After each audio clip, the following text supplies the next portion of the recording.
It's time for the Forward Coach's Corner with Mike D'Antoni. Mike, they scored 12 fast break points in about 5 minutes. I would imagine making some shots finally slowed them down a little bit. Well, that's big, and running back and getting a little bit more energy on the defensive end. I thought we did a good job just being down 2 and giving up those fast breaks, but hopefully we can solve that. Obviously, Tony Douglas starting tonight for Chauncey Billups. Rondo went right at him.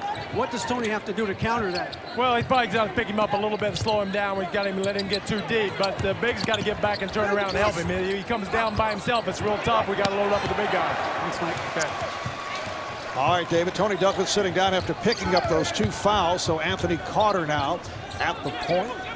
In the absence of Chauncey Billups, Rajon Rondo back on the floor. He was 6 of 8 from the field. The rest of the team 4 for 17. Green was fouled, taking that pass from West.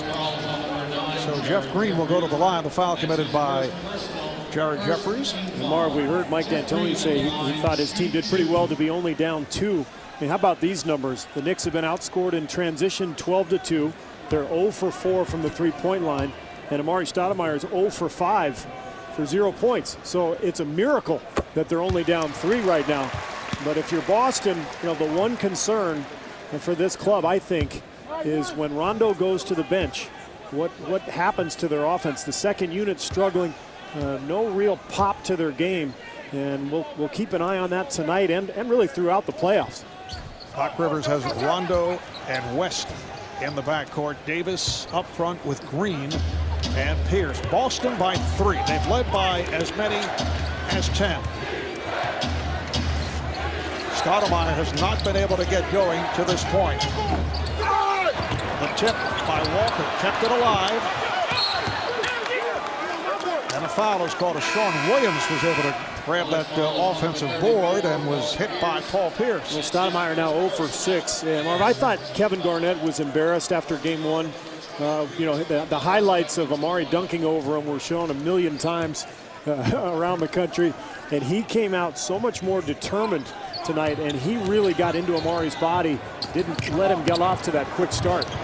Nice pass. Jeffries able to lay it home. Set up by the former Celtic, Bill Walker.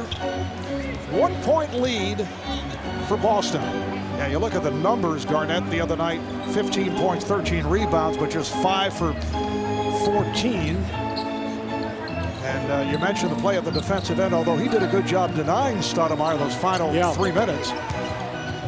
Here's Pierce on a fade, and Stoudemire with the rebound. Yeah, in fact, there's been a lot of talk the last couple of days about Mike D'Antoni not getting Amari the ball. And watching the tape, I saw 3 plays where the play was designed for Amari, but the Knicks didn't execute. They broke plays off, and they weren't able to get him the ball, even though that was the plan. Douglas too strong on that jumper. Here comes Rondo. It's picked up by Jeffries, very close to a travel as he pivoted. Green on the move, double teamed and blocked. He had nowhere to go. Shot blocking for New York. They had 9 in game 1. This is an athletic team as Sean Williams knocks down the 3 from the corner. And the Knicks have gotten off the mat here. 13-1 run by New York, and they have taken a 2-point lead. Sean Williams red hot from 3-point territory for the first half of the season. Cooled off the last couple of months. Hit a 3 the other night. Rondo left open, which is something we've said on a number of occasions. What did D'Antoni say to us the other day? He said Rondo's going to get shooting practice in this series, and that's exactly what's happening. Jeffries with a rare outside shot, but Douglas with the hustle. And Douglas back on the floor, playing with the 2 fouls. Pass intended for Jeffries. Here's Rondo spinning his way. Rondo on the move. Rondo to the rim, and he is fouled by Williams. Well, he's been pretty much the extent of the Celtic offense tonight, along with a couple of weak side pin downs for Ray Allen. But you know, this has been the story for Boston offensively. Just force a turnover or a stop, get the ball to Rondo, and let him go. Rondo just 2 of 4 at the line. As I mentioned earlier, 57% free throw shooter. The Boston Celtics 56-26, finishing as the 3rd seed in the East behind Chicago And Miami at one point they won 14 in a row. At their best they were 41-14, but since the trade of Kendrick Perkins, only 15-12. Injuries certainly played into it, but they lost 11 of their final 21 games. Doc Rivers did not play regulars the last couple of games, but they were struggling in those last couple of weeks of the season. They had some bad losses, Marvin. It cost them the 2 seed in the East, and that's huge, because if they go on and win this series and Miami wins theirs, you know, they lose home court advantage against Miami. Walker with a strong move and a foul. A blocking foul. It's on the Celtics. Green hit the deck. Looks to be on Jeff Green.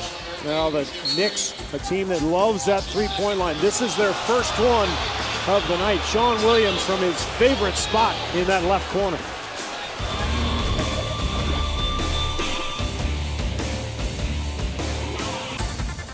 The last time the Knicks and Celtics met in a playoff series, it was the first round of the 1990 playoffs. Celtics won the first 2 games, but the Knicks beat the Celtics 3 straight times, including the Game 5 win at Boston Garden. Here's that Patrick Ewing fall away 3. Patrick with 31 points in Game 5. Stu Jackson, then head coach of the Knicks, Stu now executive vice president of basketball operations for the NBA. And Steve, that stopped a 26-game losing streak for the Boston Garden as we watch Bill Walker at the line. The Knicks and Celtics playoff meetings date back to the 1950-51 season. The Knicks, led by Max Zaslavsky, beat the Celtics 2-0. Keep that in mind. I will keep that in mind. I'm going to mark it down right now. My favorite scene there was not the turnaround 3 from Ewing. It was the Stu Jackson shuffle on the sideline. Was that the Icky shuffle? Our younger viewers have no idea what I'm talking about. Remember the Icky shuffle? Icky Woods, Cincinnati Bengals. That's right. Nice follow by Green. I think Stu still has those nifty moves in the comfort of his office in Manhattan. Oh, that was outstanding. Game is tied at 28. Douglas for 3. Green chasing it down. It's slapped out of bounds by Sean Williams. Here it is, one more time. Well, you can't blame them. What'd you say they had lost in a row in the Garden? 26. And remember, earlier in that series, Boston had gone up 2-0, and I believe they scored 157 points in Game 2. And can you imagine that? And you give up 157 and you're down 2-0 in a 5-game series, and you come back and win? That's incredible. I would have done the shuffle too. I know Stu appreciated the second look. Yes. At the vintage. Maybe we'll get a third one in. Shot clock is down to 5. Rondo on a crossover, met by Jeffries, has to go to a scoop. Going to the entire repertoire on that movement. A foul is called. Tripping foul. That's number 3 on Jeff Green. Well, this will be interesting to watch. As I said, throughout this game and the rest of this series, the Knicks bench is playing with more confidence than the Celtics bench is. And you've seen every time Rondo's gone to take his rest, it's been a struggle offensively. Meanwhile, New York seems to have more firepower.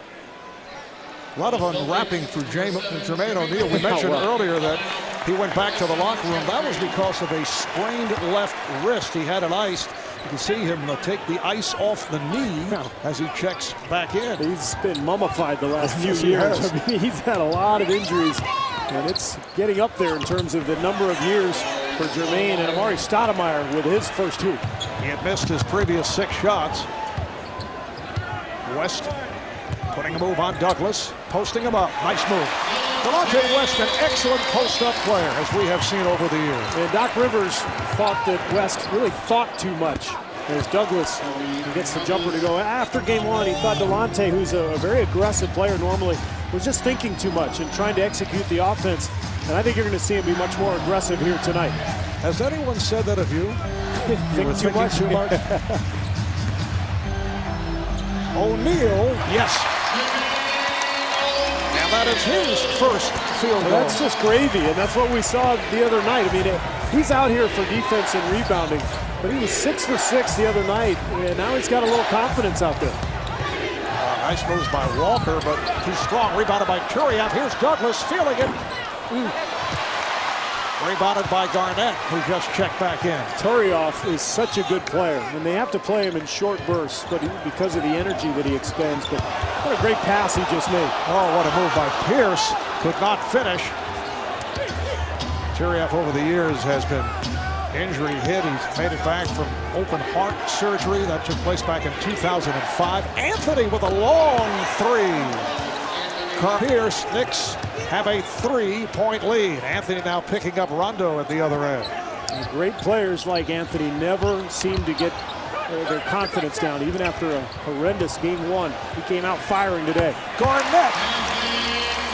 6 points for Kevin Garnett. 1-point lead for the Knicks, and a timeout taken with just under 6 minutes to play in this first half. Knicks trying to even up the series. They'll take it back to the Garden on Friday. Boston seeking to go 2-0 in this best of 7.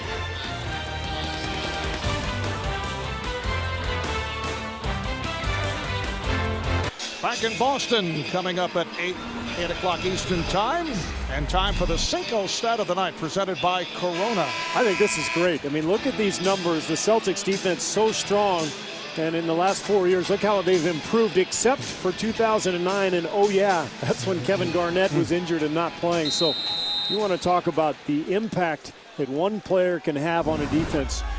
Kevin Garnett just changed the entire culture of this Celtics franchise when he arrived from Minnesota. Knicks up by 1, just under 6 remaining. First half, Marv Albert, Steve Kerr, and David Aldridge from the TD Garden. And his last touch by the Celtics. The Knicks have 8 on the shot clock. Landry Fields back on the floor. So Fields and Douglas in the backcourt with Turiev, Stoudemire, and Anthony. And Marv, we talked about how